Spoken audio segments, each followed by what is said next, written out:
Bien, vamos a dar inicio a la sesión de hoy, recordándoles que estamos en medio de una actividad de aprendizaje consistente en una simulación de audiencia y que vamos a tener, digamos, que entregar un reporte de nuestra participación en esa simulación que va a ser la evidencia para poder acreditarse el 50%, o sea, la mitad de la nota que vale el laboratorio, el examen, perdón, el examen.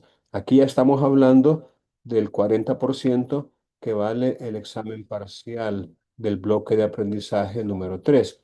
Entonces, cada uno de ustedes debe entregar en el buzón de tareas correspondiente la evidencia de su participación a través de un reporte que cada uno tiene que generar y que acredita, insisto, su participación en en la actividad esta, ¿verdad? Déjenme quitar esto otro también. Lick, Hola, dígame. disculpe, quería preguntarles sobre el código de acceso, no sé si lo recuerda.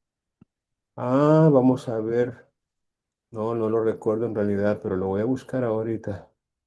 Déjeme checar. Estamos hablando de...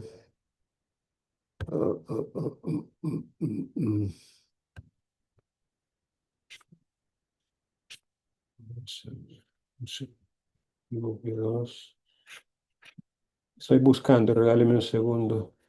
Ya vamos a encontrarlo. Laboratorio uno, ¿verdad? Bloque 3. Sí, Ok.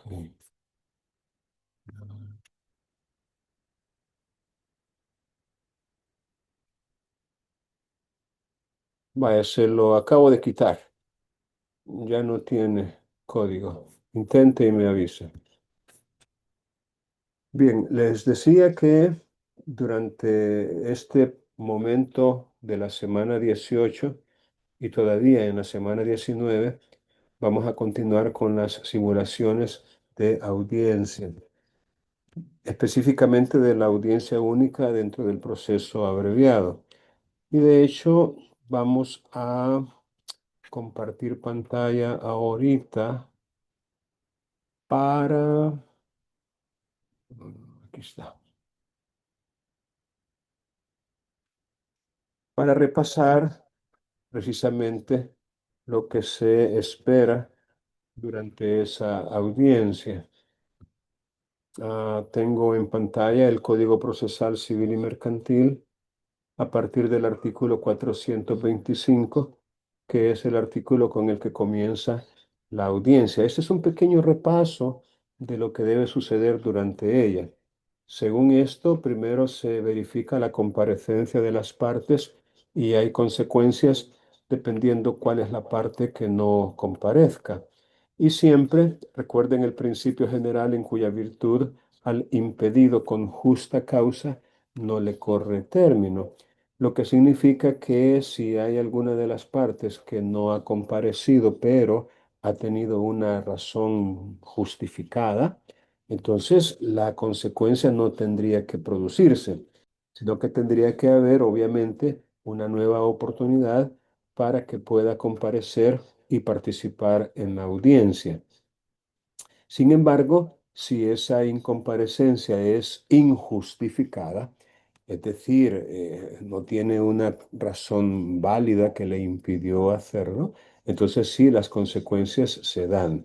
En el caso de una incomparecencia del demandante, en principio, podría entenderse que ha desistido de su proceso, de su pretensión, y podría incluso ser condenado a indemnizar las costas o los gastos en que ha incurrido la parte contraria, que sería el demandado siempre y cuando éste los solicite, los acredite y que también haya comparecido a la audiencia, porque si tampoco compareció de manera injustificada, no se produciría ese efecto.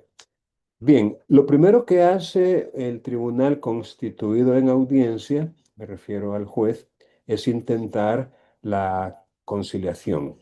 Es decir, que las partes lleguen a un arreglo conciliatorio y en ese punto debo recordarles que el juez debe tener un rol un tanto activo, ¿no? No debe limitarse a preguntar a las partes si tienen algún acuerdo o han llegado a un arreglo, si han conversado previamente antes de entrar a la audiencia con respecto a una eventual conciliación, sino que su rol tiene que ser un poco más protagónico en esa parte, un poco más activo, ya que él debe intentar que las partes efectivamente logren un acuerdo. Es más, nuestra actitud como abogados debe ser una actitud conciliadora también. Debemos fomentar la paz social, debemos ser pacificadores y no pendencieros o pleitistas, y nosotros también debemos hacer todo lo que esté a nuestro alcance para que el asunto pueda resolverse amigablemente, por supuesto, si ello fuera posible, ¿no? A veces las personas entran en verdaderos caprichos y es cuestión de orgullo el que les impide negociar o sentarse a resolver sus problemas por sí mismos. Y muchas veces los abogados somos los que metemos más leña en el fuego y con nuestras actitudes a veces nosotros mismos estorbamos o obstaculizamos lo que podría haber terminado en un apretón de manos. Entonces, debemos, insisto, tener una actitud nosotros muy conciliadora, muy pacificadora y no ser quien impida o obstaculice un acuerdo conciliatorio entre las partes. En ese sentido, pues debemos asegurarnos de que en el poder que se nos otorgue se incluya la facultad para conciliar, porque muchas veces representamos a personas que no están domiciliadas en el país, sino que viven en otros países y no llegan a estas audiencias. Y en ese caso, si nosotros no estamos facultados expresa y especialmente para conciliar, no vamos a poder intervenir en esa parte de la conciliación, porque si no tenemos facultades, de puro gusto es. Entonces debemos asegurarnos que en el poder que se nos envíe o que se nos otorgue, conste que estamos facultados para conciliar. Bueno, al no haber acuerdo, dice el artículo siguiente, que es el 427, se va a pasar a la audiencia, dice como que si no hubiera comenzado. Pero bueno, concediéndose la palabra al demandante, y fíjense bien para qué es que se le confiere la palabra. Según esto es para que ratifique, amplíe o reduzca su demanda, sin poder, por supuesto, hacer variación sustancial. Esta es la razón para la cual se le concede la palabra inicialmente, en la parte esta de las alegaciones. Entonces, aquí es donde yo les decía que no es estrictamente indispensable hacer una especie de alegato inicial, como se estila en las audiencias penales, sino más bien limitarnos a ratificar lo que ya dijimos en la demanda, la cual, repito, es de conocimiento ya del demandado porque se le entregó una copia cuando se le citó a la audiencia, junto con los documentos que la acompañaban a la demanda. Y entonces el demandado ya conoce la demanda. No tenemos en esta parte por qué repetirla. Basta, repito o insisto, con que la ratifiquemos. Ahora, si tenemos algo que agregar o quitar, esta sería la oportunidad para hacerlo. Una vez que nosotros hemos hecho eso, ratificar, ampliar o en su caso reducir la demanda o solamente ratificarla, porque no tenemos nada que agregarle ni quitarle, el demandado dice va a contestar. Ahora, si tuviera defectos procesales que alegar, pues eso es lo primero que va a hacer: alegar o señalar o denunciar vicios o defectos procesales que pueda tener la demanda. Y una vez que lo ha hecho, ya se va a ir concretamente a los hechos para reconocerlos o decir que se allana o que está de acuerdo o que tales hechos sí resultan ser ciertos o negarlos, negarlos. Y ello, como dice el código, de manera muy puntual y concreta. Si en la demanda se hubieran incluido fundamentos de derecho, que no es obligatorio hacerlo, pero si se hubiera hecho, pues también podría controvertirlos. Decir que las normas jurídicas que han sido invocadas no resultan aplicables por esto y esto, etcétera. Luego, si lo desea, también podría reconvenir, es decir, presentar una contrademanda, una mutua petición o una reconvención siempre verbalmente, tal como contestó o denunció los defectos procesales. Bien, una vez que ha hecho eso el demandado, entonces se le vuelve a conceder la palabra al demandante para que, tal como lo dice literalmente el código, conteste los defectos procesales si es que los alegó la parte demandada y para que conteste también a la reconvención si es que la parte demandada reconvino. Es decir, esta primera parte obviamente depende de si hubieron defectos procesales denunciados y si hubo reconvención. Pero en esta parte también puede, por su parte, alegar cuestiones relacionadas con la personalidad y la representación del demandado, porque recuerden que hasta en ese momento él está conociendo el contenido de la contestación. Hasta ese momento, él entra en contacto con los medios probatorios documentales que pueda tener la parte demandada e incluso con los documentos con que se acredita tanto la representación como la postulación. Entiéndase por representación, por vía de ejemplo, si fuera una sociedad, en ese momento, él conoce los documentos que acreditan que la persona que tiene enfrente efectivamente es el representante legal o que la persona que dio el poder, cuyo abogado está allí presente, efectivamente es quien ostenta la representación legal de esa entidad, que puede ser una sociedad o puede ser cualquier otra persona jurídica. Y además, hasta ese momento, el demandante ha entrado en contacto con el poder que ha presentado el apoderado de la parte demandada. Y muchas veces en el poder hay también algunas deficiencias, algunos vacíos, algunas imprecisiones o incluso algunos errores que podrían justificar una objeción o un defecto procesal que debería ser corregido a tiempo, a tiempo. Y la idea de esta oportunidad procesal es precisamente para denunciarlos. Aquí dice que las partes van a hacer uso de la palabra cuantas veces el juez lo estime conveniente. Es decir, el juez es el director del proceso y él es el que va a estar dando y quitando el uso y moderando también el uso de la palabra.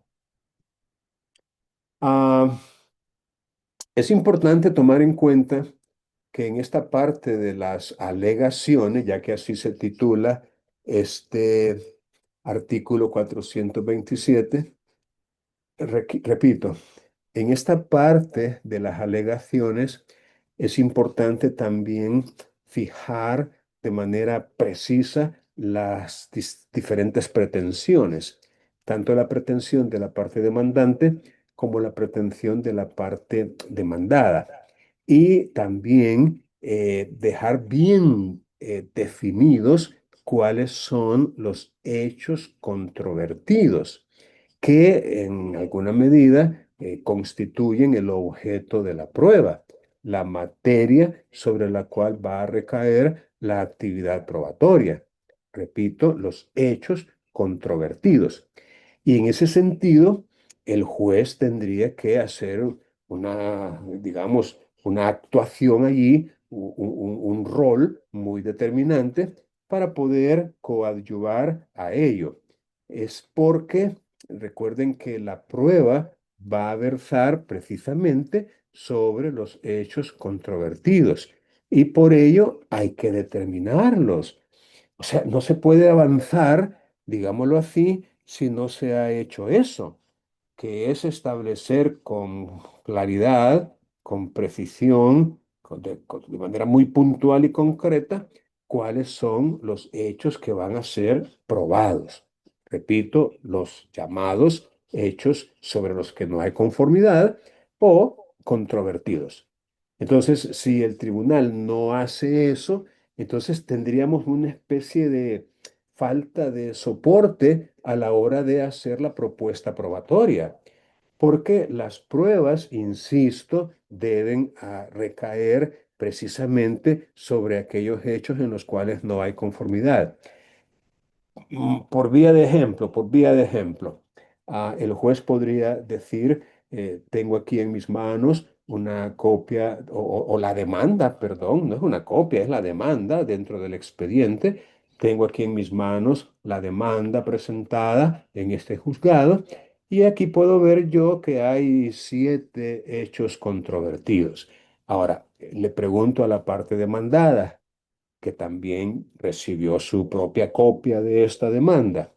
Ah, por favor, remítase a la demanda, ve ahí la parte de la enumeración de los hechos en los que se fundamenta la pretensión y le pido por favor que me diga, de esos 7 hechos, ¿con cuáles está en desacuerdo? ¿Cuáles son para usted hechos controvertidos? Lo que implica que también me diga con cuáles de esos 7 hechos usted está de acuerdo.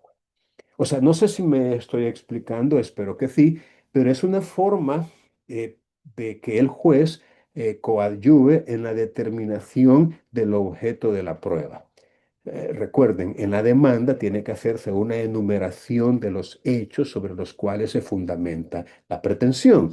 En el caso de la demanda simplificada, pues es una enumeración suficiente, no tan detallada, no tan prolija como en el caso de la audiencia de la demanda completa, pero en todo caso tendría que hacerse, ¿no? Una enumeración de los hechos. Y eso es ponerles número, como se los he dicho en otras oportunidades. Hecho número uno, hecho número dos, hecho número cinco, hecho número siete. Entonces, ahí es donde el juez perfectamente puede preguntar a la parte demandada, dígame de esos hechos contenidos en la demanda, con cuáles usted está de acuerdo, cuáles no va a controvertir y cuáles sí. Porque, repito, es un antecedente a mi juicio necesario para poder continuar. Bien, hecho eso de la parte de las alegaciones, ah, dice el 428 que a continuación las partes, comenzando por el demandante, propondrán las pruebas de las que pretendan valerse. Y aquí lo dice, miren, aquí lo dice literalmente. Respeto de los hechos sobre los que no hubiere conformidad. Y luego el juez va a admitir las que en su criterio resultan útiles y que son pertinentes. Ahora, dice las partes y dice comenzando por el demandante.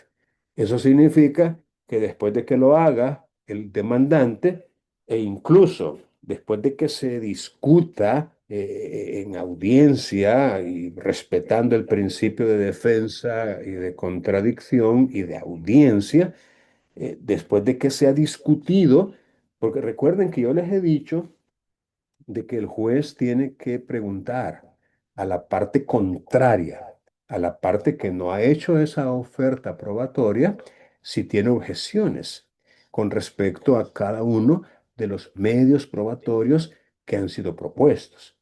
Decir, antes de que el juez decida si admite o rechaza esos medios probatorios, lo que no necesariamente se hace en bloque, no necesariamente.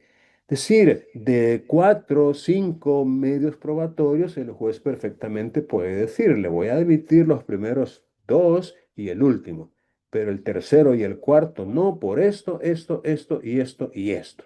Es decir, el juez no está obligado a admitirlos todos, ni tampoco a hacerlo en bloque. admitirlos todos o rechazarlos todos. Él puede y debe individualizar y singularizar y pronunciarse con respecto a cada uno. Entonces, después de que lo ha hecho el demandante, obviamente le toca el turno al demandado, quien también va a proponer sus pruebas correspondientes e igual se le va a dar la palabra a la parte demandante, que es la parte contraria, para que se manifieste con respecto a esos medios probatorios, esta vez propuestos por el demandado. Y luego de escuchar ese debate, esa discusión, entonces el juez va a resolver sobre la admisión.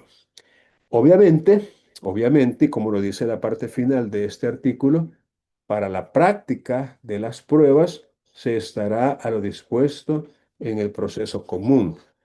Lo que significa que después de que se ha hecho la propuesta probatoria y se ha admitido, o en su caso rechazado, todos o algunos de los medios propuestos, entonces pasamos a la práctica, al desfile probatorio.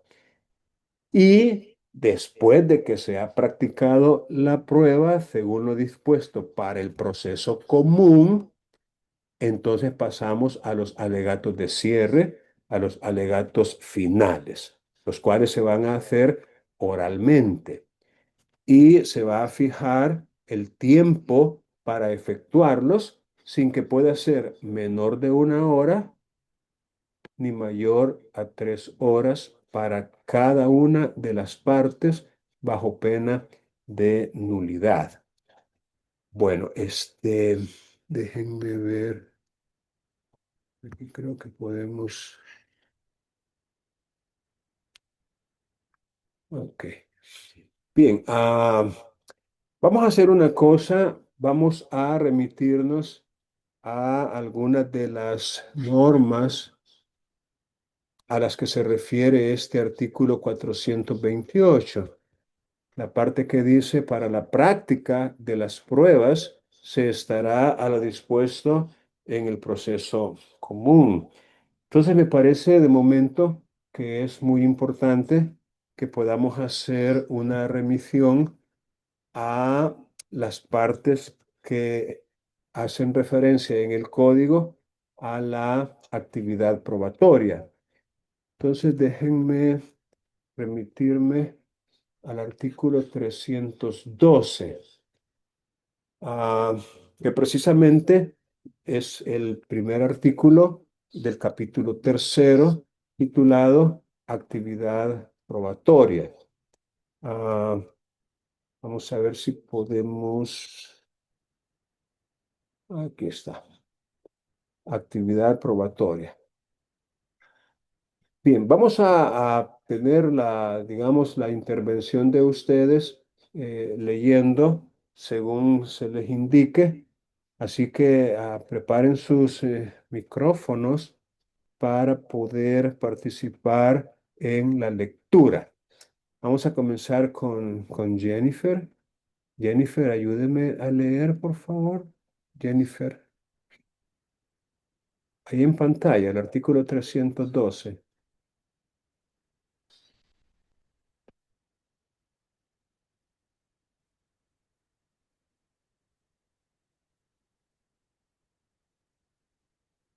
Vamos a ver qué dice el chat.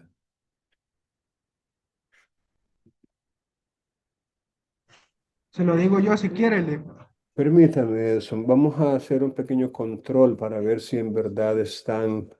Vaya, ya incluso se quitó, ya ni siquiera está en la clase. Vaya, hágalo usted, Edson, está bien, hágalo usted.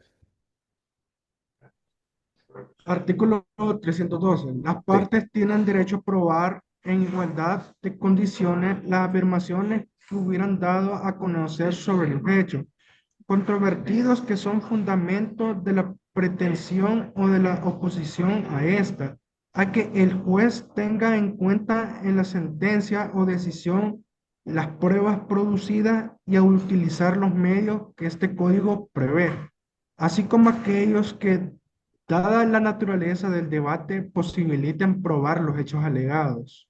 comprobar. Ok, gracias, Edson.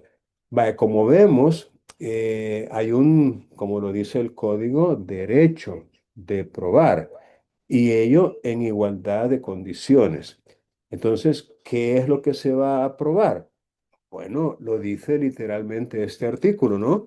Las afirmaciones, ay, hombre, las afirmaciones que hubieran dado a conocer, y aquí viene, miren lo que hemos estado platicando, sobre los hechos controvertidos que son fundamento ya sea de la pretensión del demandante o de la oposición del demandado.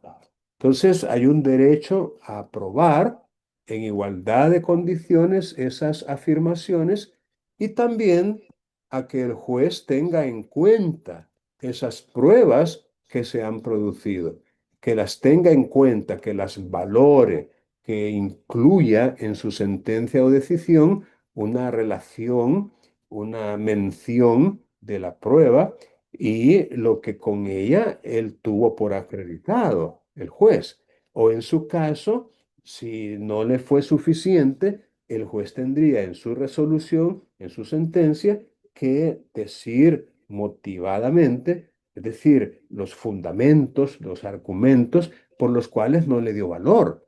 Es decir, por qué esos elementos que para nosotros eran fundamentales, por ejemplo, o que según nosotros iban a permitirnos probar algún extremo, eh, pero él no lo vio así. Pero entonces tendría que decir por qué es que no le dio el valor que nosotros pensamos que tenía. Bien, sigue diciendo el 313 titulado Objeto de la prueba y vamos a pedir a Heidi que nos ayude a leer, por favor. 313.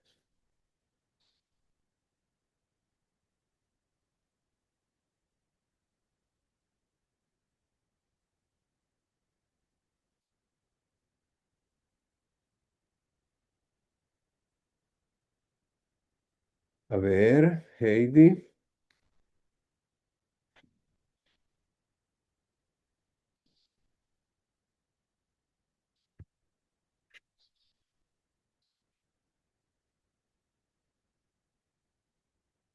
Es lo que digo yo, ¿por qué? ¿Por qué les... Licenciado, ¿dijo Heidi o escuché mal? Heidi, sí. Ok, Yo creo es que solo objeto una de la... Heidi hay. Ajá. No, es que me confundí. Objeto de la prueba, de prueba, artículo 313. La prueba tendrá por objeto, primero, las afirmaciones expresadas por las partes sobre los hechos controvertidos. Segundo, la costumbre, siempre que las partes no se pongan de acuerdo sobre su existencia o sobre su contenido. Tercero, el derecho extranjero, en lo que respecta a su contenido y vigencia, pudiendo valerse el tribunal de cuantos medios de averiguación estime necesarios para asegurar su conocimiento. Ok, gracias, Heidi. Vaya, efectivamente, en este artículo aparece mencionado eh, en forma, ya, digamos, bien puntual, ¿no? ¿Cuál es el objeto de la prueba? Y si se fijan, en el ordinal primero aparece las afirmaciones que las partes han expresado sobre los hechos controvertidos. Nuevamente, insisto en la necesidad de fijar de manera muy precisa y concreta cuáles son esos hechos controvertidos, porque ese será el objeto de la prueba por excelencia. Luego, en materia mercantil, por vía de ejemplo, la costumbre es fuente de derecho cuando la ley se remite a ella. Y en algunos casos, la costumbre podría también ser objeto de prueba cuando la decisión que se debe tomar debe fundamentarse precisamente en la costumbre. Pero hay una, digamos, una salvedad y es que será objeto de prueba cuando las partes no se pongan de acuerdo sobre su existencia o contenido. Nuevamente prevalece digamos, la no conformidad, la controversia, la contradicción. Si alguien pretende que una decisión se fundamente en una costumbre y la otra parte está de acuerdo con que esa costumbre efectivamente existe o cuál es el contenido de ella, entonces no habría que probarla porque están de acuerdo las dos partes con relación a esa costumbre en particular. O en su caso, el derecho extranjero. Recuerden que hoy con la globalización podría ser que nos encontremos en presencia de una situación jurídica eh, reglada, normada por leyes que no son las leyes de la República de El Salvador. Es decir, y en ese sentido, el derecho extranjero se considera como un hecho más. Es decir, el derecho extranjero tendría que ser objeto de prueba cuando la decisión deberá fundamentarse en él, en el derecho extranjero. Entonces, en lo que respecta a su contenido y a su vigencia, también tendría que ser probado. Ahora, la carga de la prueba, es decir, quien tiene que probarlo, es la parte interesada en ello. Ahora, el tribunal dice aquí que se puede valer de cuantos medios de averiguación estime necesarios para asegurar su conocimiento, pero no le corresponde al tribunal probarlo, sino a la parte misma. Y lo que el tribunal va a hacer en este caso es verificar que efectivamente la parte tiene razón o no está equivocada en la forma en que ha pretendido acreditarlo. Pero les comento, encontrarnos con casos en que la costumbre o el derecho extranjero será la base para la decisión es muy raro, es muy raro. Pero obviamente nos quedaríamos pues con que por regla general, el objeto de la prueba son precisamente los hechos controvertidos. Bien, veamos el 314. Vamos a continuar apoyándonos esta vez con Gabriela Beatriz.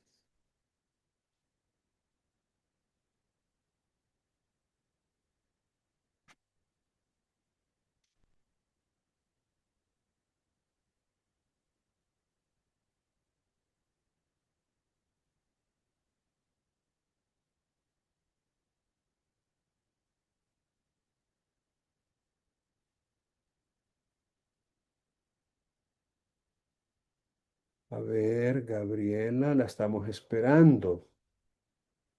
A saber qué estará haciendo. ¿Dormida de estar? Vamos a sacarla pues de la sesión. ¿Para qué la tenemos aquí si no participa? Hágalo usted, Fanny, por favor.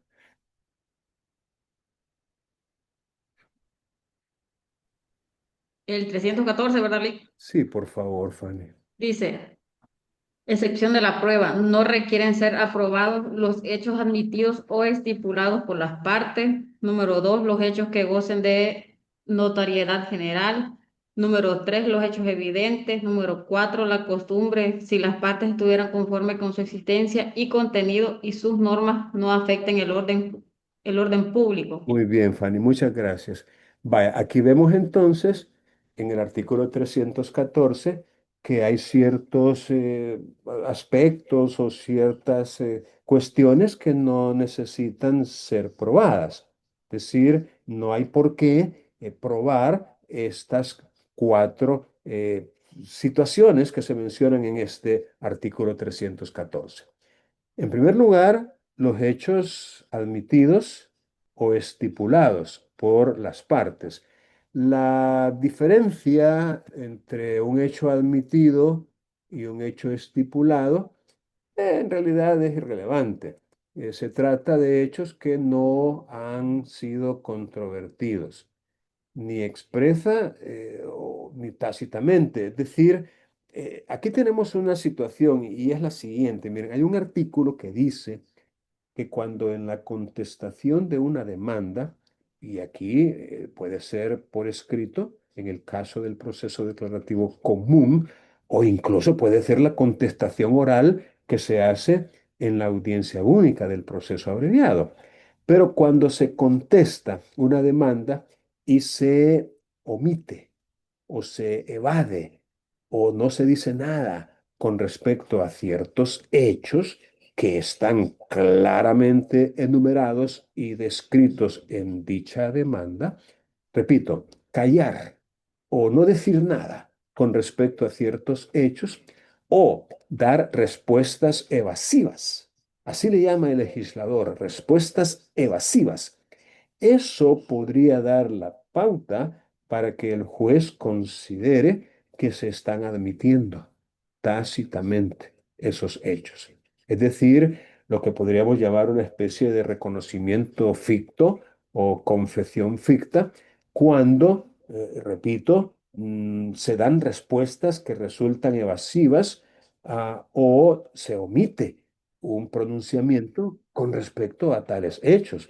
O sea, esa es la razón por la cual los hechos se enumeran, precisamente para facilitar la contestación y para que en dicha contestación el demandado se refiera puntualmente a cada uno de ellos, por su número si fuera necesario.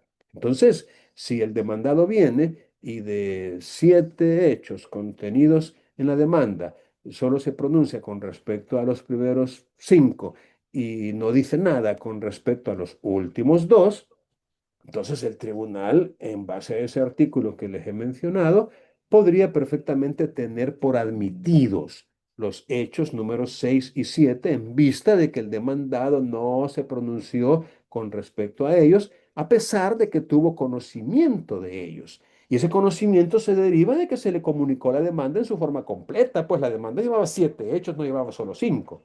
Bueno, así que cuando nos toque contestar una demanda y para evitar esa posibilidad y para no correr ese riesgo de que el juez entienda admitidos algunos hechos, asegúrense de pronunciarse con respecto a todos y cada uno de ellos. Y si hay necesidad de controvertirlos, pues háganlo, controviértanlo. Porque si dejan sin pronunciarse con respecto a algunos hechos, a pesar de estar contenidos y enumerados allí, repito, el juez podría entender que los hemos admitido tácitamente. Ahora, estipulados es cuando definitivamente se ponen de acuerdo de manera expresa. Ambas partes de manera expresa estipulan, acuerdan, convienen en tener por acreditados ciertos hechos. Es decir, están de acuerdo en la existencia, en la realidad, en la veracidad de esos hechos, ¿verdad? Probablemente no estén de acuerdo en las consecuencias que se derivan del hecho o, digamos, la imputabilidad o reproche que se podría dar a cierta persona con relación a esos mismos hechos, ¿verdad? Eh, en ese sentido, pues habría que esperar la decisión del tribunal cuando a los hechos les aplique el derecho, porque esa es la función del tribunal, aplicar el derecho a los hechos. Luego dice los hechos que gocen de notoriedad. A esto la doctrina le llama hechos notorios, es decir, son hechos que de alguna manera han sido publicados o hechos de conocimiento general, de tal manera que una colectividad significativa conoce de su existencia. No estamos hablando de la totalidad de la comunidad o de la sociedad o de la colectividad en la cual gira las actividades traídas a cuenta dentro del proceso. Estamos hablando de una colectividad o de una cantidad significativa de personas, no de la totalidad, porque siempre va a haber alguien que no se dé cuenta de nada. Siempre va a haber alguien en una colectividad X que desconozca lo que ha sucedido o lo que está sucediendo. Pero si hay una cantidad suficiente, una cantidad significativa de personas que tienen conocimiento de algo, entonces vamos a entender que es un hecho notorio y como tal relevado de prueba. Es lo mismo con los hechos evidentes, solo que en el caso de los hechos evidentes ya hay como una cuestión de carácter científico, de carácter técnico, que tiene incluso que ser manejado mediante prueba pericial para en realidad acreditar la evidencia de ciertos hechos. Obviamente no son lo mismo los hechos notorios que los hechos evidentes. Y valdría la pena que ustedes hicieran un pequeño esfuerzo por investigar precisamente esa diferencia, con ejemplos que ustedes pudieran conseguir sobre hechos notorios versus hechos evidentes. Por vía de ejemplo, ustedes pensarían de que decir que la temperatura a la cual hierve el agua es de X grados centígrados, ¿será un hecho evidente o será un hecho notorio? La hora a la que, digamos, el sol se ocultó por completo en determinada fecha, ¿será un hecho evidente o será un hecho notorio? El que el 21 de noviembre de cada año es el día principal de las fiestas patronales en la ciudad de San Miguel y que por ende es un día de asueto para las instituciones públicas, será un hecho notorio o será un hecho evidente. Decir que el perro ladra será un hecho notorio o será un hecho evidente. Es decir, les repito, valdría la pena hacer un esfuerzo investigativo para poder determinar la diferencia entre un hecho notorio versus un hecho evidente y algunos ejemplos que nos permitan marcar gráficamente esa diferencia. Y luego, pues, habíamos mencionado ya la costumbre, que también está relevada de prueba cuando las partes están de acuerdo con su existencia y su contenido. Y obviamente cuando eso no afecte el orden público. Bien, en cuanto al derecho, ya habíamos dicho también que el derecho extranjero deberá ser probado cuando alguna de las partes sustenta su pretensión en normas que no son de derecho nacional, sino de derecho extranjero, y para ello deberá probar el contenido y vigencia de ese derecho, y ello pues sin perjuicio de que el juez pueda averiguar por su parte la veracidad de esa información. Ah, aquí se menciona también el derecho no escrito o consuetudinario, pero nosotros no tenemos eso aquí.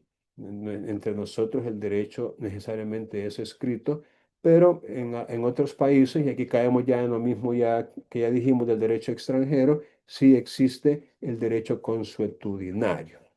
Bien, el artículo 316 es de tremenda importancia en materia probatoria. Se titula Licitud de la prueba y vamos a leerlo y comentarlo también brevemente. Vamos a ver si ya Gabriela quiere leer o todavía está dormida. Gabriela Beatriz. Buenas tardes, licenciado. Buenas tardes. Vaya, está bien, qué bien. Ayúdeme ahí con el 316, por favor. Bueno, dice licitud de la prueba. Las fuentes de prueba deberán obtenerse de forma lícita, quedando expedita a las partes lo que es la posibilidad de denunciar su origen u obtención cuando sean contrario a la ley.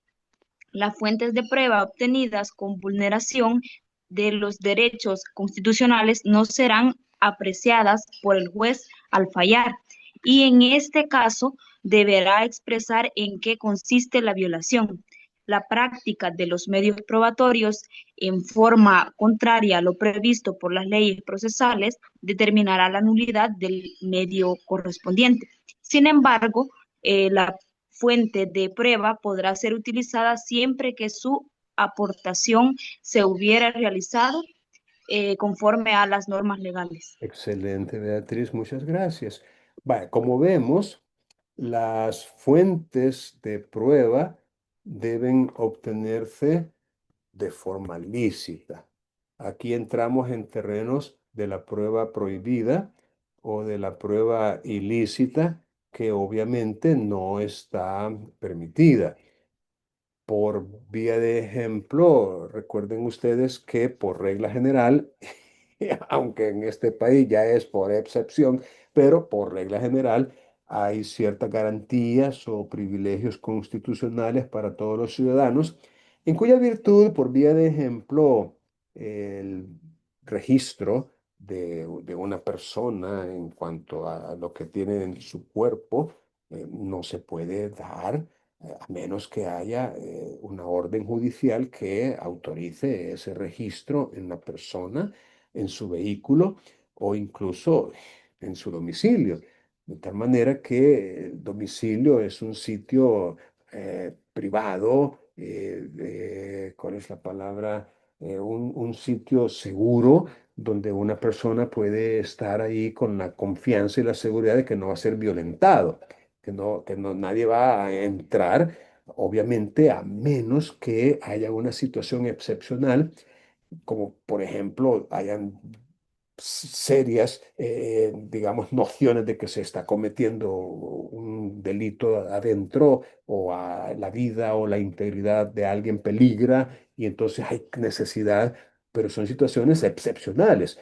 Pero si de repente se ingresa a un lugar de esto sin autorización y sin ninguna justificación y se recaba un elemento probatorio de esta forma, eh, obviamente no sería lícito y por ende ese medio probatorio derivaría en nulo, no podrá ser tomado en cuenta por haber precisamente una vulneración a garantías o derechos constitucionales. Lo mismo podemos decir de, por ejemplo, una declaración, un instrumento público, un acta que ha sido hecho utilizando, por ejemplo, tortura, utilizando intimidación, amenaza o fuerza, que también en alguna medida vulnera garantías o derechos constitucionales. Imagínese que usted pretenda utilizar como medio probatorio la grabación que hizo de una conversación telefónica, en la cual usted no contaba con la autorización del receptor, es decir, del interlocutor, de la persona con la cual usted estaba hablando, y sin que ella se diera cuenta, usted comenzó e inició una grabación y después la quiere utilizar como elemento probatorio. Es decir, estaríamos allí en alguna medida ante una posible vulneración de una garantía constitucional como lo es eh, ¿cómo se llama? El no permiso para violar las comunicaciones. Es decir, cualquier situación, repito, que repercuta en garantías constitucionales y que haya sido vulnerado en la obtención o incluso en la producción de un medio probatorio, deriva en una nulidad. Así que esto nos recuerda a aquella famosa teoría o doctrina del fruto del árbol envenenado, que se utiliza muchísimo en materia penal, porque allí es donde mayormente se da o se podría dar este tipo de ilicitud o de vulneración. Bien, el artículo 317 es otro que necesitamos familiarizarnos cuando estamos hablando de actividad probatoria. El artículo 317, repito, debe ser de manejo muy claro por parte de nosotros. Ayúdeme, Luis Mario, por favor, a leer ese artículo, el 317. Sí, buenas tardes, ¿se me escucha, Buenas Rick? tardes. Sí, le escuchamos bien. Ok, proposición de prueba, artículo 317. La prueba deberá ser propuesta por las partes en audiencia preparatoria o en audiencia del procedimiento abreviado, salvo casos expresamente exceptuados en este código.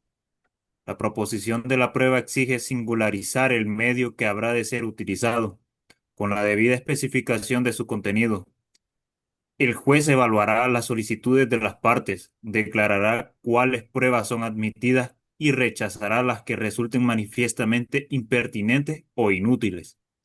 La decisión del juez no será recurrible y las partes podrán solicitar que se haga constar en acta su disconformidad, a efecto de interponer recurso contra la sentencia definitiva. Gracias, Luis Mario. Vale, fíjense bien lo que este artículo nos está diciendo.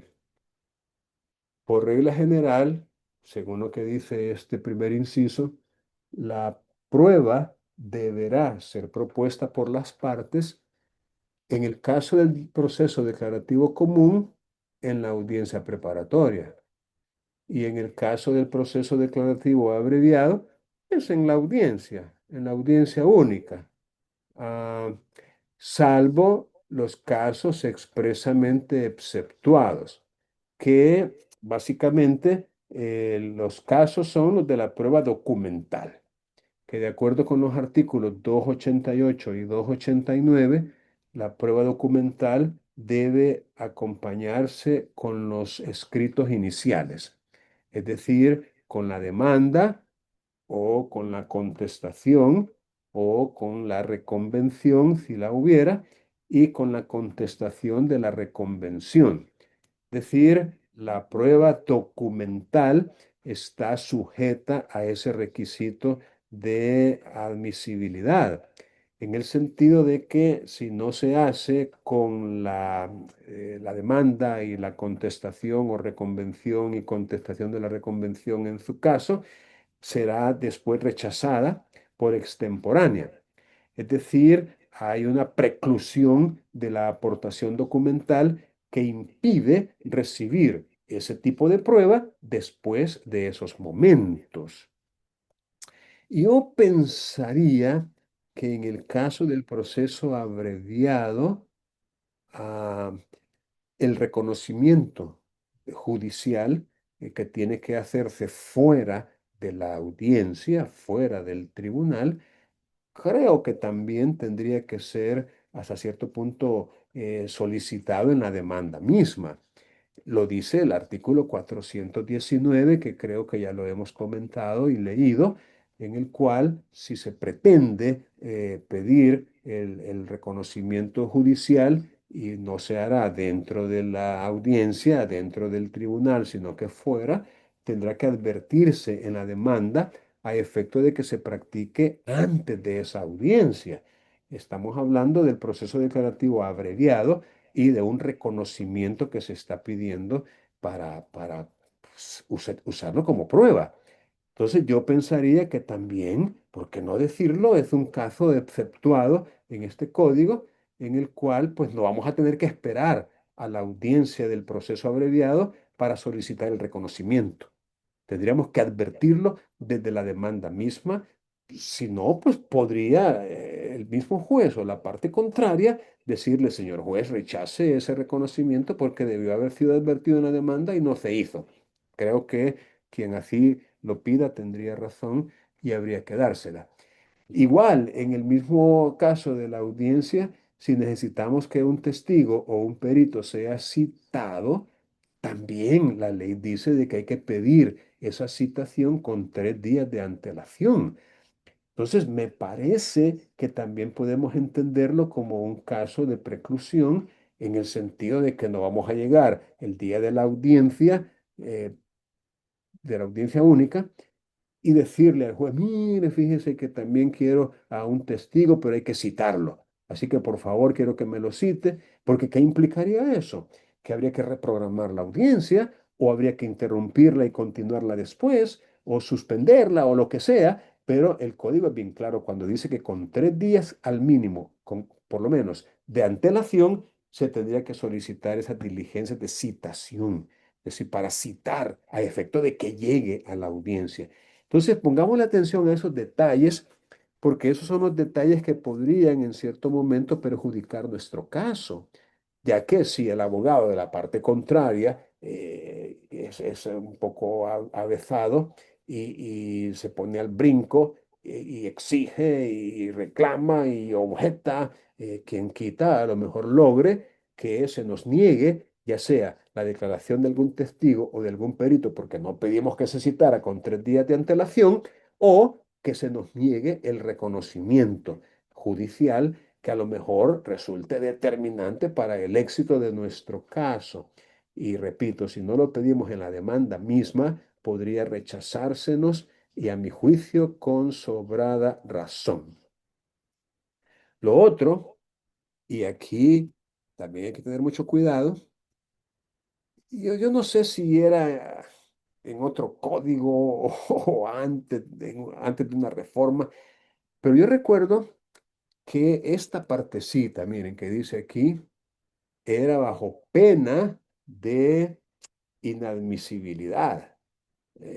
Pero no he encontrado un equivalente que diga eso, que establezca una sanción. Pero hay que tener mucho cuidado porque es una exigencia, y lo dice literalmente. La proposición de la prueba exige, o sea, es, repito, una exigencia. Ahora, ¿qué es lo que exige? Singularizar el medio que habrá de ser utilizado. Singularizar, entendamos, eh, individualizarlo, porque lo singular es lo contrario a lo plural. Entonces, no decirlo de forma conjunta o colectiva o en grupo o en conjunto, sino más bien en forma individual, singularizar el medio con la debida especificación de su contenido, y hay otra norma que dice de su contenido y finalidad a la parte contraria. Contenido y finalidad. Entonces, recordemos estos tres conceptos o términos. Singularizar, especificar el contenido y la finalidad. Aunque no está aquí, pero vamos a aprovechar para buscarlo. Estamos en el 317. Vamos a buscar contenido y finalidad.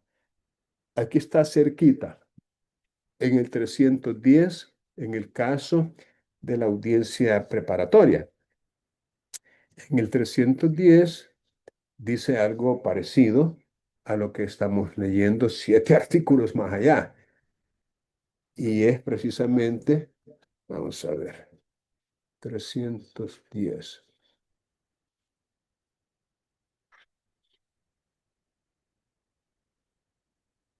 La proposición de la prueba exige singularizar el medio que habrá de ser utilizado con la debida especificación de su contenido y finalidad a la parte contraria. Entonces, esto es lo que les decía yo, que había otra norma que hablaba no solo del contenido, sino también de la finalidad. Entonces, integrando esos dos artículos, el 310 con el 317, podemos concluir que no basta con el contenido, sino que hay que agregar también la finalidad. O sea, ¿qué es lo que nosotros pretendemos probar con ese medio que hemos especificado? ¿Qué vamos a probar con ese medio? Ah, miren, si no le ponen atención a ese detalle, podría ser, no lo podemos descartar, podría ser que un juez nos diga que no a algún medio probatorio si no cumplimos con esa exigencia. Es probable, no corramos ese riesgo. Repito, si nosotros no cumplimos con esa exigencia de singularizar el medio que habrá de ser utilizado, especificar su contenido y decir su finalidad, es decir, ¿qué queremos probar? Si no cumplimos con esa exigencia, insisto, es muy probable que un juez nos diga, mire, no le voy a admitir a ese testigo fulano de tal porque usted no me dijo qué es lo que pretendía probar con él. Ahora, es posible que usted le diga, no, mire, se lo puedo decir ahorita. Y entonces él va a decir, no, disculpe, eso tenía que haberlo hecho cuando tenía la posibilidad, es decir, ya le precluyó la oportunidad para hacerlo. Podría ser. O lo otro que también podría ser más probable aún es que la parte contraria objete precisamente que se admita ese medio probatorio debido a que usted no cumplió con esa exigencia. Entonces, hay que tener mucho cuidado, repito, mucho cuidado. Y no sería la primera vez que sucediera eso, que sería nefasto para los intereses de nuestro caso, y por ello es mejor ir preparado y en el momento de hacer nuestra propuesta probatoria, y lo estoy diciendo incluso para aquellos que todavía no han simulado su intervención en la audiencia, ¿verdad? Si no lo hacen, pues repito, podría ser que no se les admita ese medio probatorio. Y recuerden que la decisión que tome el juez dice literalmente, no será recurrible, no será recurrible. En otras palabras, no admiten ningún recurso, ninguno, ni siquiera el recurso de revocatoria en audiencia, que es el recurso que la ley prevé cuando hay una decisión que se toma en audiencia y que obviamente se notifica allí mismo en audiencia. Cuando se pronuncia por el juez la decisión, ahí se está notificando porque la estamos escuchando. Entonces, ahí es el momento de impugnar esa decisión tomada en audiencia mediante el recurso de revocatoria. Pero en este caso, ni revocatoria admite esa decisión. Lo dice literal, la decisión del juez no será recurrible. Entonces, ¿qué es lo único que según la ley podríamos hacer en ese caso? Es solicitar que se haga constar en acta la disconformidad. Vamos a ver qué está pasando aquí. Ahí está. Que se haga constar en acta su disconformidad a efecto de interponer recurso, pero contra la sentencia definitiva que se pronuncie. Como quien dice, no puede usted impugnar la decisión de rechazar algunas pruebas o de admitírselas a la parte contraria, porque también está ese otro escenario, que usted objetó algún elemento probatorio propuesto por la parte contraria, sabiendo que le va a perjudicar un montón, y el juez le dijo que sí admitió esa prueba cuando usted se había opuesto.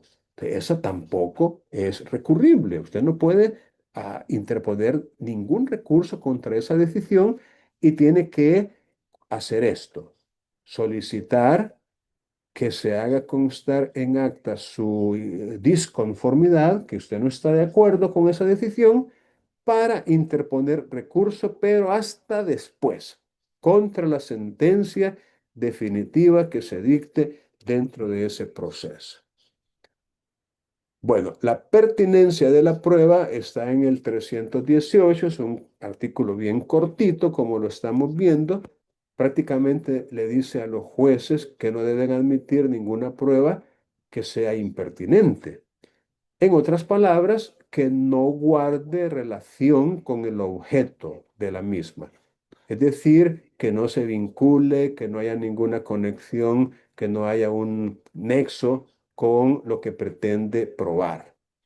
Una prueba resulta impertinente, otra vez, cuando no tiene nada que ver, como cuando decimos yo no tengo vela en ese entierro. Es decir, eso no tiene nada que ver con el asunto, es totalmente alejado de la cuestión, es impertinente.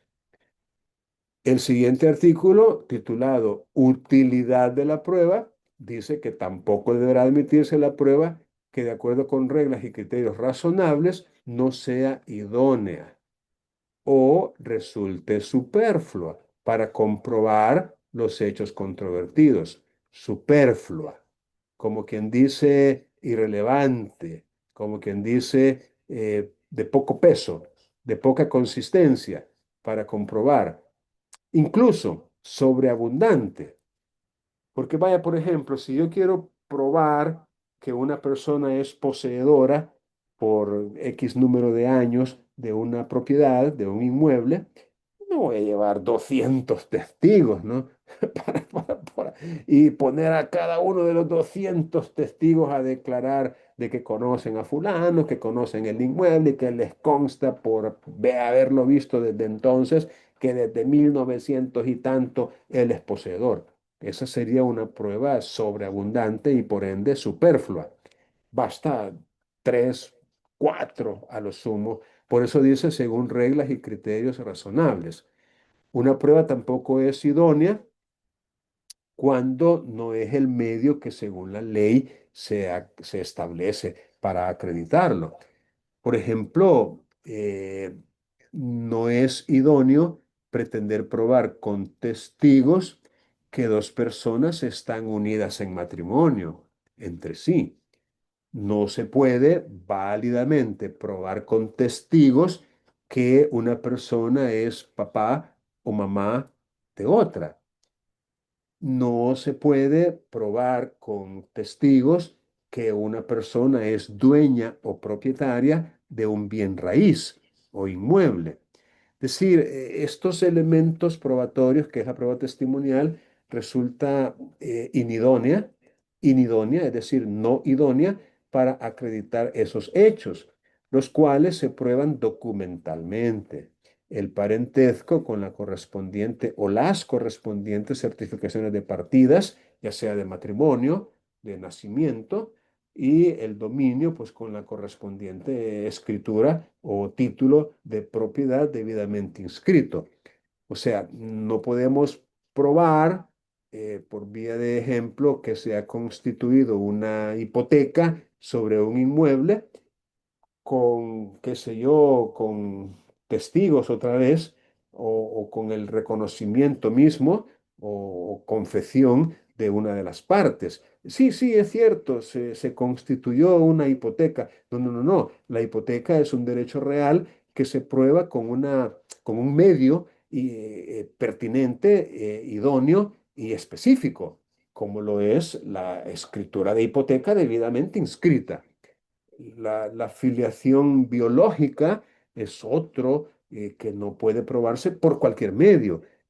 Por ejemplo, que X es el papá de Y, tiene que ser con el famoso ADN, ¿no? Una prueba científica llamada ADN o ácido desoxirribonucleico para poder acreditar ese vínculo sanguíneo entre dos personas. Entonces, repito, la prueba para que sea útil tiene que ser idónea y no tiene que ser superflua, tal como dice este artículo 319.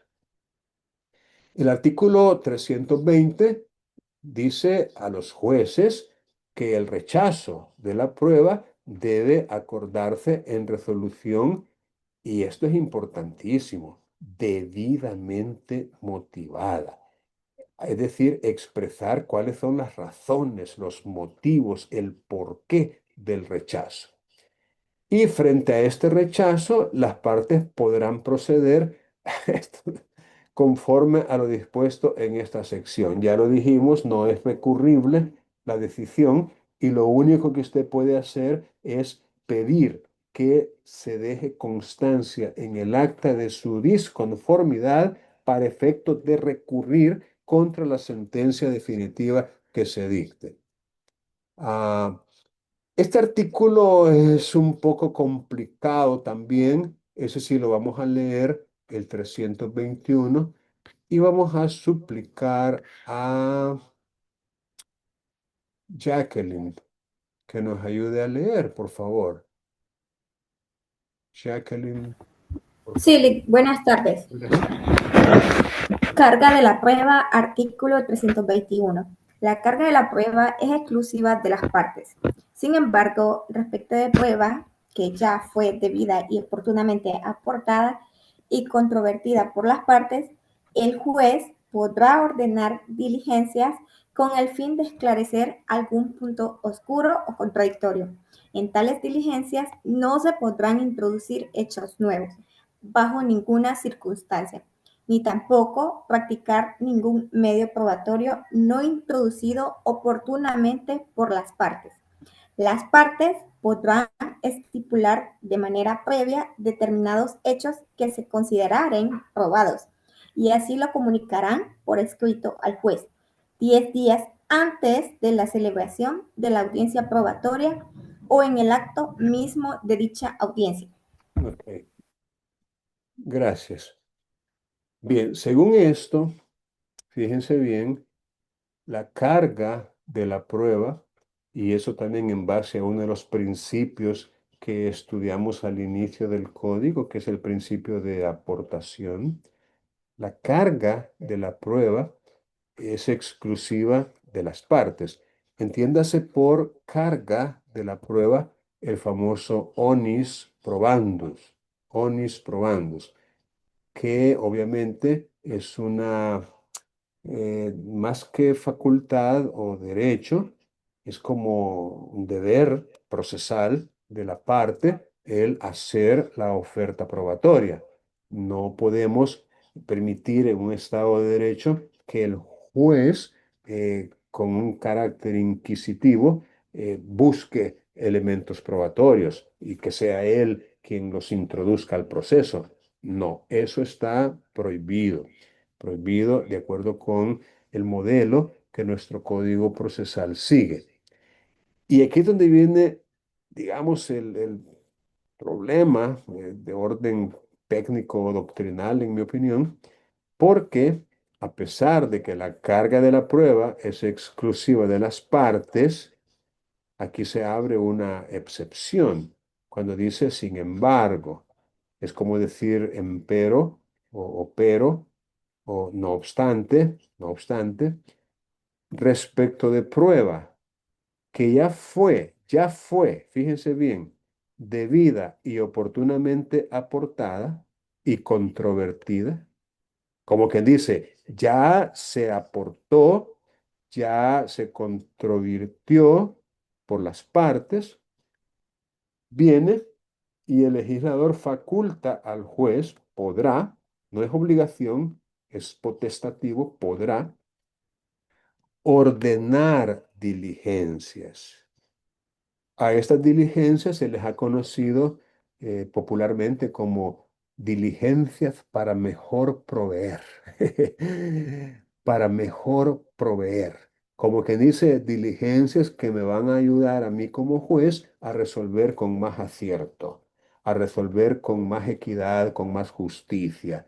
Hay ciertos datos por ahí, hay ciertos vacíos, hay ciertos cabos sueltos que necesito ver cómo los ato, cómo los amarro, cómo los completo.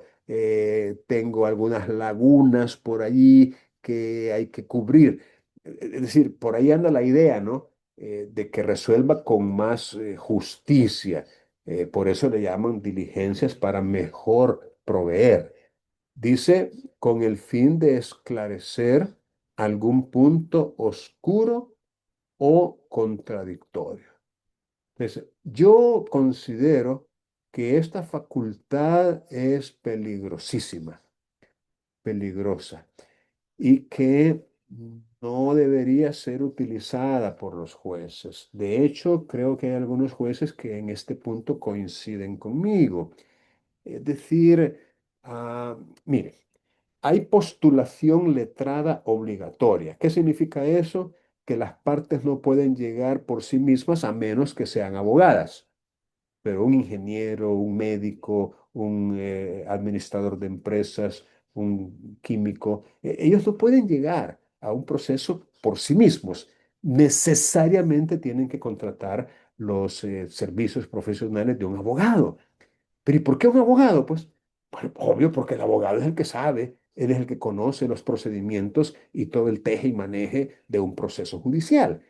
Entonces, si las partes son letradas, es decir, o mejor dicho, si las partes por ley tienen que acompañarse de un letrado, eso es mejor dicho, entonces, ¿por qué venir el juez a querer esclarecer algún punto oscuro? Ok, ¿qué entendemos por oscuro? Ok, no está claro. ¿Qué entendemos por contradictorio? Que hay discrepancia, hay diferencia de opinión. Ok, pero esto tiene que ser responsabilidad de alguien.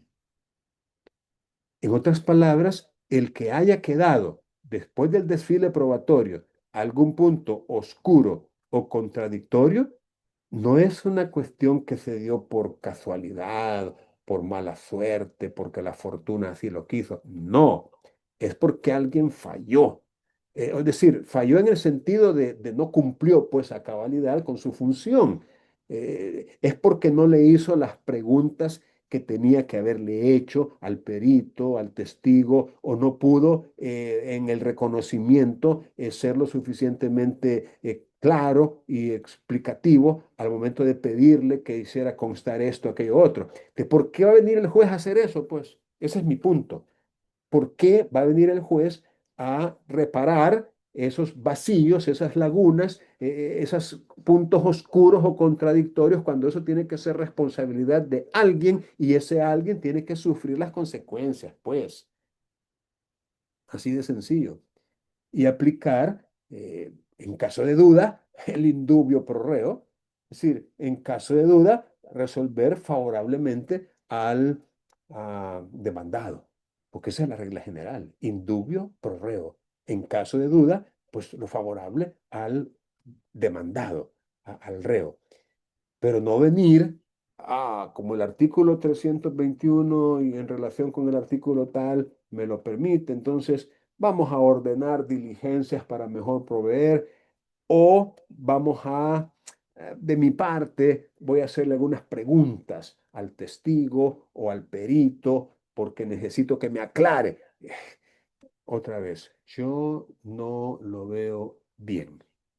Por muchas candados que se le quiera poner, como este, en tales diligencias no se podrán introducir hechos nuevos bajo ninguna circunstancia, ni tampoco practicar ningún medio probatorio no introducido oportunamente por las partes. A pesar de estos candaditos que se le quiere poner, yo insisto y no estoy de acuerdo con esa prerrogativa que se le ha dado a los jueces para las famosas diligencias para mejor proveer y afortunadamente muchos jueces comparten este mismo criterio conmigo y no lo hacen, no lo hacen.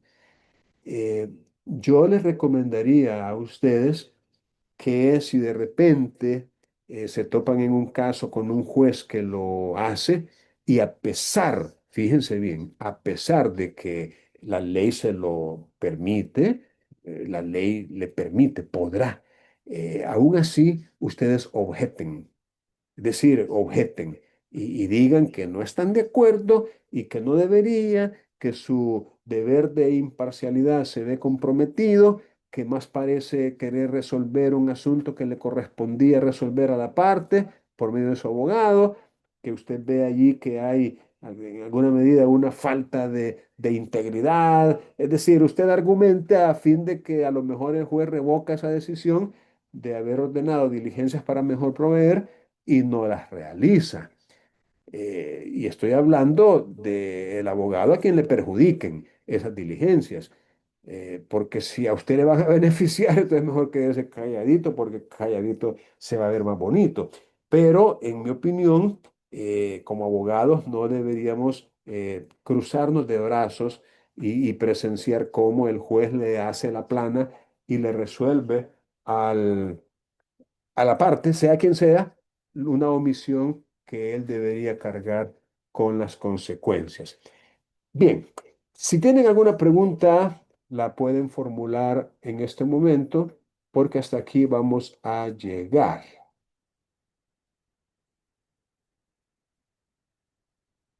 De no tener preguntas, vamos a detener la grabación y vamos a pasar asistencia.